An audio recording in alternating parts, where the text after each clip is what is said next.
live, waiting for guests. I was trying to figure out how to get us to stream into the group, but we're going to stream onto the page instead. So we'll go live here in just a minute. Hang out with me here in my studio room, my garden room, and we'll get started in just a minute.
This is where we record studio stuff, so don't be intimidated by this is the things. And I'm just gonna record my face because I figured, you know, anybody. And if you need a journal, I don't have perfect journals, but you can have a journal. And then this book, I don't know if you ordered it, but this is the second book in Alex's, he's got volume one, which is $100 million offers. So Leads is like the second book, but okay. Now, what type of business is Meredith from?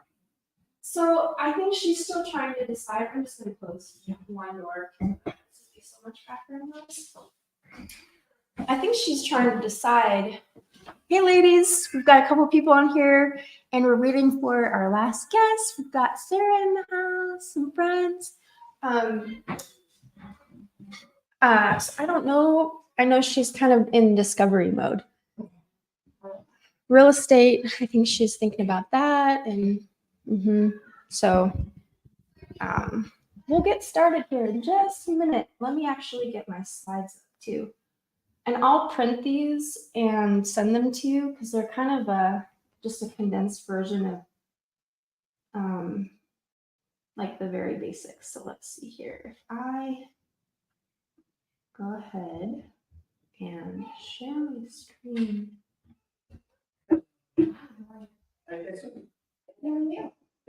You met this, Sarah? Yeah. No. We're just going to do some training on some business stuff. Okay. Hey. I see somebody's commenting. I don't know how to. Oh, wait, present. There we go. Share screen.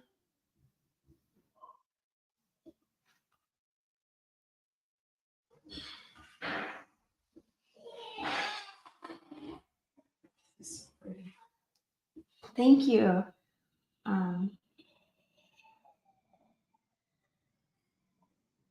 It's so funny because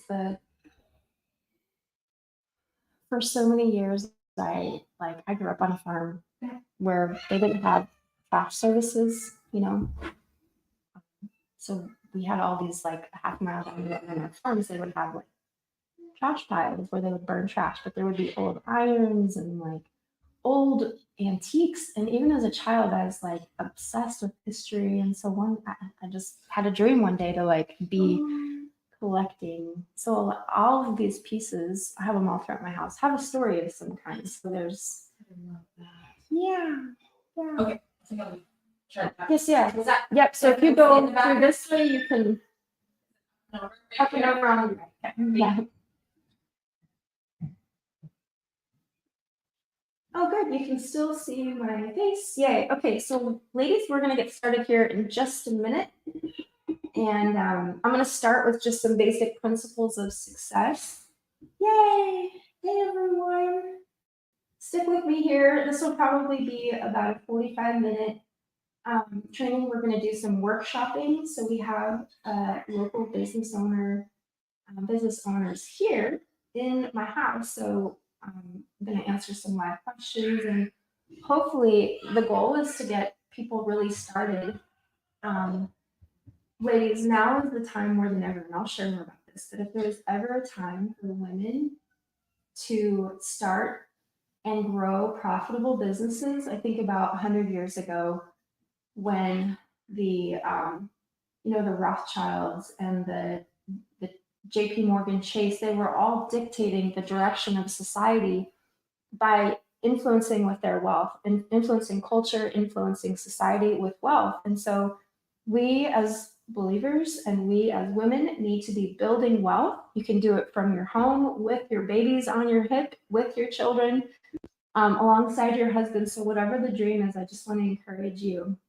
I really believe we're stepping into a time right now where women, there's an outpouring of favor and grace, even for the last thousands of years. When we step into the covenant, God says He will bless the work of your hands. And so we'll dive in here in just a second.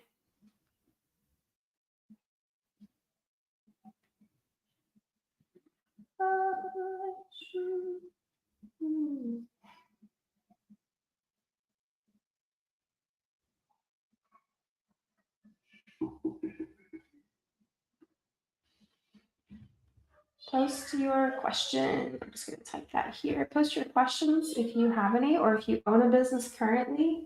I would love to know, what are your biggest business questions?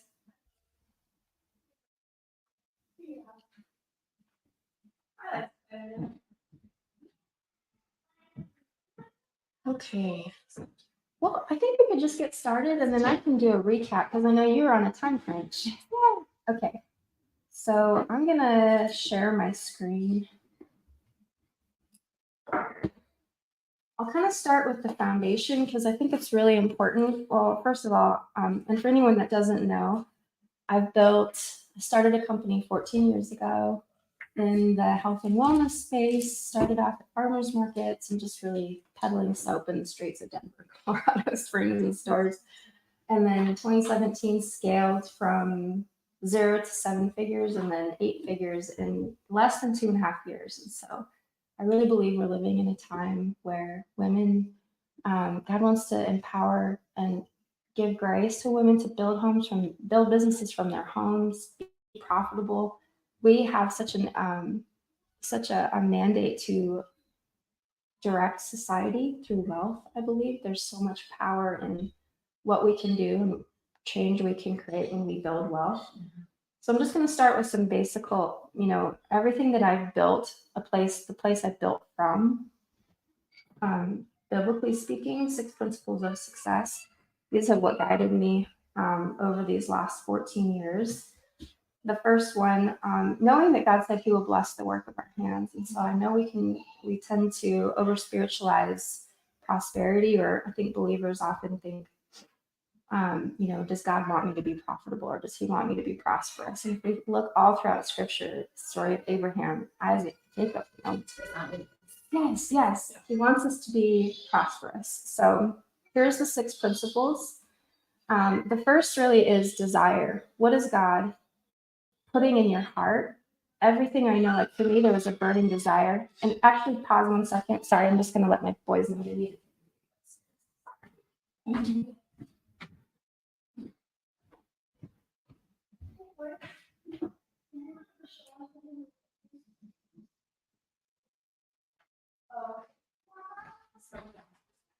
Nope. Okay, so I'm recording and I'm doing some training right now with some friends, so I can't answer any questions.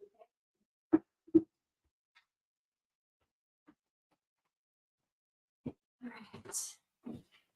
right. Desire. I know for me, the burning desire was I need to create profit because we were struggling financially, and I didn't want to look back on my life at 80 years old and realize there was all this potential to build something, and I never did it. I wanted to create legacy, change, and impact and wealth. Lack of knowledge, we cannot rise above the level of what we know. And if you don't know something, you can't use it. And so I love that you've already have a business. And so we're going to talk through your business, kind of dive in. Okay. I'll skip a lot of this here. So desire being the first thing. Direction. So that's the second one, is where am I going? And so for you, it's like you started this incredible magazine, which I'd love for you to share about a little bit if we have some time. But where are we going? Where are you going? For me, I had the vision of I'm going to start a skincare company. So the very first stage is, what is it? The Bible says to write the vision down and make it plain, and then give it to your team basically so they can execute. And right now that's probably you. Come on in. Oh my goodness.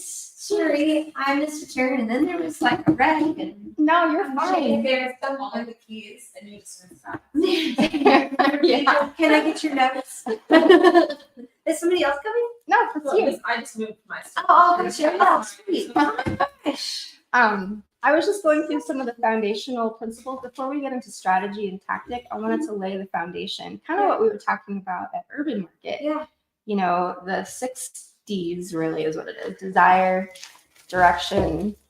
Great. I'm going to use this. I don't have any Her Effect journals yet, but No. there's a journal for That's you. amazing. I actually have my rain journal in the car. is a little big. So direction is really, what's the vision? Know where you're going. And then there's Design. yes, desire, direction, and I'll email you these slides if you want. Okay, great. I was gonna have a workbook for you both, like with all this printed, but Wow, Jamie. Yeah, this is yes, no, great. huge. The third thing is delivery. So how to engage with the demands of the vision. And this is where I believe so many people miss it, is they start a business, they're excited. Like a lot of us are starters, some of us are finishers, but we have to remain disciplined to engage with the demands, because we need to start and continue on in the process, which means what is the strategy? And then when things get hard, business, I will say, is like stepping into war. It is not for the faint of heart. It's a journey. And as you continue to grow, there are more and bigger problems to solve, profitability being one of them. So I just want to tell you, if you're not alone. That is a natural part of starting a business, is how do I get clients? Then how do I keep cash? That is part of business. So, but you've said yes to engaging with a battle by being an entrepreneur. The fourth thing is diligence. So investing time, energy, and resources. And this is also where I think a lot of people miss it, is it requires your time, it requires your energy and your resources. We will not reap a harvest if we're not sowing. Yeah. And so business is really, and as believers, the principles of the laws of sowing and reaping are enduring, right? The Bible talks about the laws of sowing and reaping. And so when we invest time, energy, and resources into our business, we will reap a harvest. But the principal thing there is if we do not give up. And too many people give up at number 40, right? Right before the 41. They give up 3 feet or 3 inches before they strike gold. So I want to encourage you just to keep going, because God put something in your heart. Now we just got to apply the tactics and the strategies. I got to go get my charger. Oh, sorry. Oh, yay. Thank you so much. It's great to meet you in real life. So, do you live in like Franklin area? We live at Holy Bricks, so You not do. far from here. Okay, awesome. Oh my gosh, these are beautiful. I'm so glad you guys are here. I know. Thanks for connecting us, Jamie. Of Well, course. how did you two connect? At a, I guess like a women's business kind of retreat. Jamie was speaking and I was leading worship. Oh, wow. And we just started talking and right.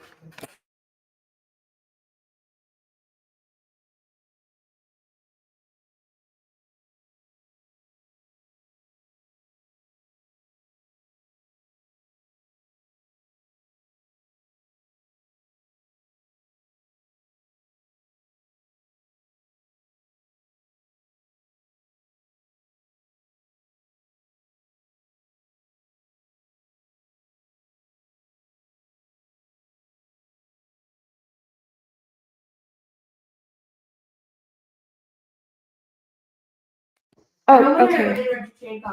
Tell me, Guys. just briefly, do you know Alex? Yes. You do? Yeah. Okay, cool. Yeah, Did he's you- a friend. And I'm gonna actually see him next week with Layla too in Vegas. I'm gonna be at one of their workshops. Oh, that's awesome. Yeah. Very Yeah, cool. I'll come back with some nuggets for everyone when I do that. Okay, holy cow, lots of questions pouring in here. That's so super cool. Okay, let's get back to, I know you're on a time crunch, and so I really want to dive into some of the meat of this. Okay, so, and even if you don't get it all done perfectly, these first 4, 5 steps, but you do the framework, you will win. So it's not about perfection, it's about progress. But if you do all these other things, but skip this next step, skip the diligence step, then that is where people will miss out. So you could do all the other things perfectly and not be diligent and totally miss out on what God has for you and the vision that He's given you.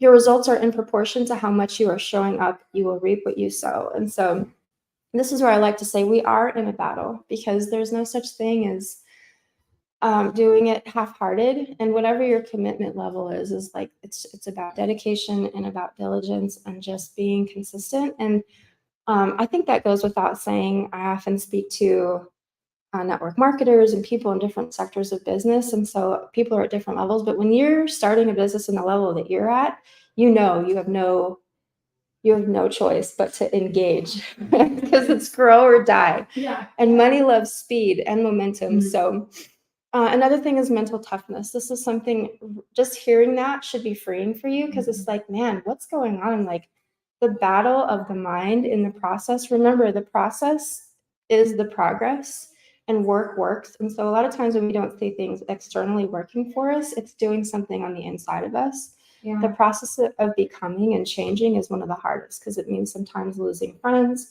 It means having boundaries. It means becoming a new person, to figure out, like, the person I was 14 years ago, I didn't have confidence in myself when I started. I had no idea I could learn the things that I learned. And so engaging in the process mentally and realizing, like, this is going to be hard and there's going to be a lot of things that I don't know, but I can either find the person who does know the thing, or I need to learn how to do the thing. And most of the time in the beginning, you're wearing all of the hats.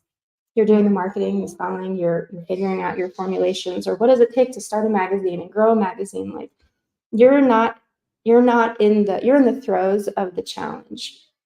So hopefully that's freeing for you. It's like, you're not alone. This is real. And then the last step in the success principles is sacrifice. If you really want to be a star in the world of entrepreneurship, and even just in being faithful with what God has given you, it's going to go beyond. You're going to have to go beyond your best, and you're going to have to sacrifice. And we can look at all the stories in Scripture and see where people were like, they were ill-equipped. They weren't like the chosen sexy person, but it was the weak things of the world that confounded the wise. And so when we go beyond ourselves and into a place of sacrifice, whether that's financially, time, energy, learning things we've never known before, there are rewards on the other side of that. It's a spiritual principle, a spiritual law that can't be broken. So go beyond your best and sacrifice. Okay. Let's dive into some business nuggets here. And hopefully we have some time to really answer some questions if you're like, there's things that are just burning.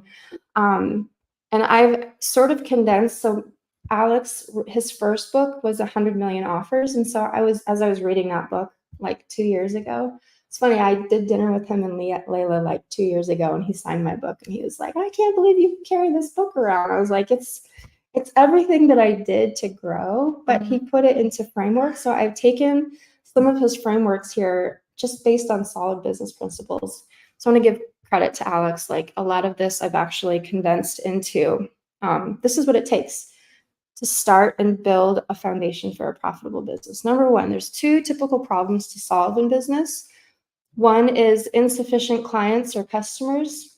And then the 2 is, once you start getting clients and customers pouring in, a lack of funds or profits at month's end. So cash flow is always a huge constraint for entrepreneurs. So here are some this is really the foundation for essential strategies for growth, is if you do these things, you will have a profitable business. Number one, and it's 2 things, and one of them has 2 subcategories. Number one is acquire more customers, super basic. That alone is a net that needs to be cracked, right? Leads, how do we create a funnel that brings in our ideal customer and our ideal avatar? Who is that person? And then increasing the average value of purchases. So Is that like the subject? that's the number 2.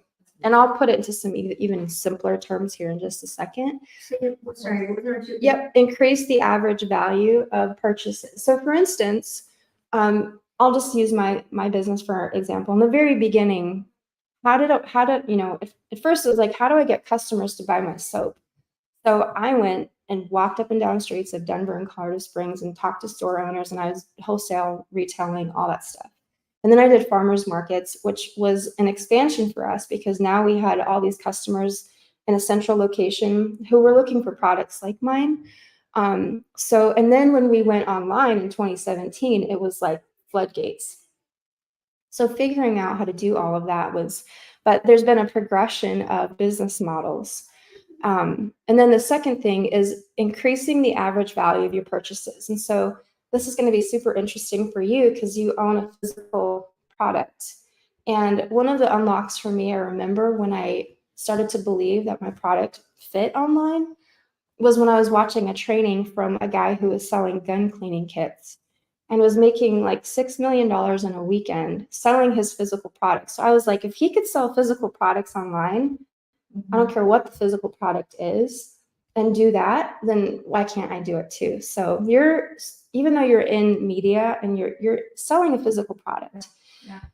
And then so two subcategories in increasing your average value of purchases. So for me, it meant adding products to my product line. So I went from soap to lotion, like a cohesive product that I knew if my customers were buying soap, what's the next logical need for them? Lotion bars. And then from there, it was a continual progression. So when somebody came to my table and everything I did live at the markets, I translated to success online. So it was the same principle of if somebody's going to buy a soap from me, at the time it was $5 to $10, depending on which bar you bought. It's funny because my bars are $30 now. So we've changed quite a bit. Wow.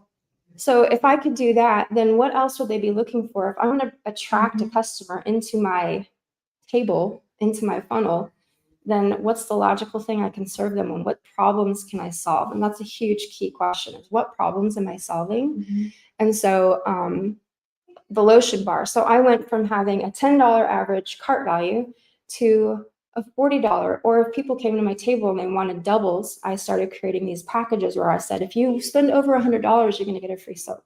So how could I take these customers who are buying one thing and increase my cart value through either multiple purchases or, and that's the second part, the subcategory. First is boost the profit per transaction. So when somebody comes to my funnel or somebody comes to my website or somebody comes to my table at the farmer's market, how can I help them spend more with me by boosting that transaction? And then how can I raise the frequency of purchases? And so you're in a beautiful model, Sarah, because you're in a continuity model. You're in an auto ship repeat purchase model, which is the business. So every business, if you don't have a continuity model, you don't have a business. That's really important. So for me, raising the frequency of purchases was, how do I get people on an auto ship for soap and lotion? And then eventually it was serums, and I started creating higher value products, like perceived value, like serums, where I was able to charge $180 for a product instead of $20 for a product. And so I want to get into that with what you're doing. So the very first problem that we want to solve is we want to go from just selling a product to creating a golden offer. Alex calls it the Grand Slam offer. I'm calling it your golden strike gold offer. And so what your golden offer is going to do is it's going to cause you to get more customers to pay more, and get more customers to pay more often. So 3 things. And let's talk a little bit about value versus price. And so typically what we find when people are just creating a product is they're like, I got to be the cheapest, or I've got to compete with all these other businesses. But what we want to do is start thinking about, how can we create a new opportunity, a category of one within what we're doing? How can we differentiate ourselves in such a way where people aren't even thinking about price? They're realizing and seeing value. So if we have a price-driven model, it's always a race to the bottom. But if we have a value-driven model, if we understand the needs and the problems we're solving for our client, and in the beginning, it's usually a very niched problem. Like when I first started, most of my customers coming to my table had eczema. They're like, how do I solve this really dry? And then it went from eczema to acne. And then it went from all these other problems that I could solve, but I started off. So for you, the question is, what's the main problem that you're solving for others? By the way, we have Sarah Florente here, who owns the Mothering Journal. So every one of you on here should totally subscribe to the Mothering Journal. I have my subscription. I love that journal. It's so beautiful. You get a physical copy of it, beautiful, well-written, so many amazing women and mothers who are contributing to the journal. So value versus price. So commoditization is a price-driven model. Again, that's the race to the bottom. versus a differentiated model where you're value driven, where no one can compare. People are like, I don't care what I have to spend. I have that need. And so we're going to kind of dive into some simple approaches to this. So to develop an unparalleled offer that stands alone against all other products or services, one of the things that people used to tell me when I started was, you're in a saturated market. How many natural soap companies are in the world? So many. And so I started to think about, what is the value of what I'm creating and how am I creating it differently? What am I doing that's unique that puts us into a category of one? And I can tell you, over the last 14 years, we've created almost $100 million in revenue from selling basic soap and lotion problems because we've cracked that code. So when you get that really determined, and it takes time, it took me probably a good 4 years to, if I could go back and like know what I know now and teach it to someone, it doesn't have to take that long. It took me years and years. I didn't have a mentor. I didn't have anybody teaching me any of this stuff. I was just trying to figure it all out. But I remember even at the markets, people would come from like a half a mile the other side of the market because they're like, we can smell your products. And all the other soap ladies, because there were 3 or 4 other soap companies at the market, who always had crickets at their table, but we always had lions. So I know that was the favor of God and just the wisdom that he was giving me on how to make our products stand out. So how do you give your business an aroma? You know, and that doesn't even mean physical. It's like, how does it smell sweet and just like, man, this feels like exactly what I've been looking for. You're speaking my language. You're saying everything that's been in my head. And that's another thing about marketing that's really important, is I was taking things that people were telling me at my table that were their problems. Like, they weren't saying, I have eczema. They would say, my skin is so dry and cracked and flaky that it's just driving me nuts. And I'd be like, hey, do you have skin that's so dry and cracked and flaky it's driving you nuts? And I would have people come to my table. They're like, you read my mind. So like, what are the problems that your people are saying in their own heads that you can speak directly to their heart? Okay, so number 1, enticing promotion. So to develop an unparalleled offer that stands alone against all other products or services, we have to create an enticing promotion,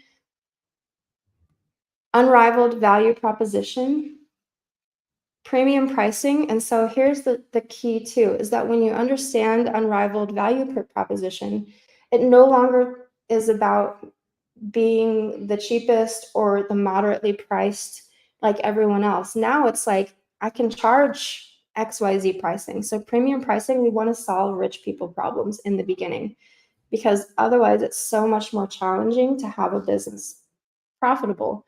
So to be able to create an offer, a grand slam or a golden offer that is premium priced, is the ticket in the beginning. Because then as you grow, then you can start creating offers that are for the mid-range people. But in the beginning, how can we solve problems for people that have the money to pay us for what the value is that we're creating, right? It's always value-based. And then number 4 is money back guarantee model, where it eliminates financial limitations on business expansion. So those are 4 things to develop an unparalleled offer that stands alone against all our other products or services. And then this is my, okay. And then that equals more customers at higher ticket prices for less money. So when we talk about online marketing, you know, pay for clicks or paying for traffic, when you have more people, so increased response rate, which is basically more people are clicking on your offer, increased conversion rate, more people are actually purchasing, they're pulling out their credit card and saying yes. And then premium prices, which is you're charging more because you have a high value proposition. And then a key here is finding the right market. Who is your starving crowd? There's a really great analogy that Alex talks about where he's like, people talk about location, location, location. You know, there's this hot dog man outside of a museum. He's got a little hot dog stand. And they're like, it's location, location, location. He sells out of his hot dogs every single day. The question is, what makes his hot dog so special? Or it's actually the fact that his product might even be not that special, but he's serving a starving crowd. So who is your starving crowd? Who are the people that are like, I know for us, I can just kind of give an example, is that I had people, when I was starting to charge $10 for a bar of soap at the farmer's market, that was unheard of because everybody else was charging $2.50 to like $4 for soaps at the markets. The same time that I was doing the same thing, but what I could say and claim in my product was, you're probably spending a lot of money on eczema creams. You're probably spending a lot of money on medications to solve this problem. So for the value is like, why wouldn't I spend $40, $100 on a bar of soap? It no longer becomes about the fact that it's a bar of soap. Now it's this is going to meet the needs of my problem. And then the question is, where is the demand? So where are your people hanging out? Where are your women, people? I'm using Sarah as an example because you're serving mothers. So where are these women hanging out? Online or in actual circles? And our roles as entrepreneurs is not to create demand, but to channel it. So how do you align with your offer with a demand that's already there? And then it's like easy for people to just, yes, I'll take that. you know? So four things that we want to look at when we're talking about our target market is we're solving a pain point. So there has to be pain. They should have purchasing power. One of the most difficult things we could ever do in business is to try to eke money from people who are like questioning, I don't have money for that. In the beginning, you want to create high value propositions for people that can have purchasing power, right? It's going to be a no-brainer for them to say, yes, I'm going to pay for that thing that you're offering. They should be simple and easy to target. And then it should be a growing market. So another really great example is, 100 years ago or 50 years ago, when things started to change in the newspaper industry, if you were targeting your business to a newspaper industry, that was a dying market because things were going online. And so you want to choose a market. And what's amazing is that how many mothers are being created? How many mothers are there on the entire earth or in the US? It's a growing market of mothers looking for community and solving, searching for, I would even love to hear, like, who is the woman? What are the pain points that she's trying to solve? That's the last of my slides, actually. So I kind of wanted to just dive in, like, how can we workshop where you're at if you're okay with just kind of sharing more about your business. I feel like our target market is like the disconnected mom, the isolated mom, the uninspired mom, because those are our like main focuses of like in motherhood. Typically, people aren't still dreaming; they're just in this. I'm like just a mom. That's not just a mom.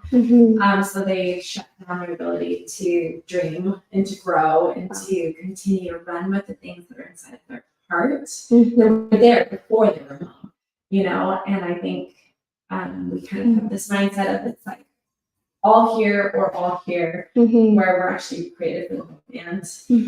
Amen. So if that like uninspired mom, the disconnected mom that is just living within her home constantly and just feels, I think one of the biggest things that can hold us back is just that feeling that we're like, I'm the only one struggling with this. I'm the only one.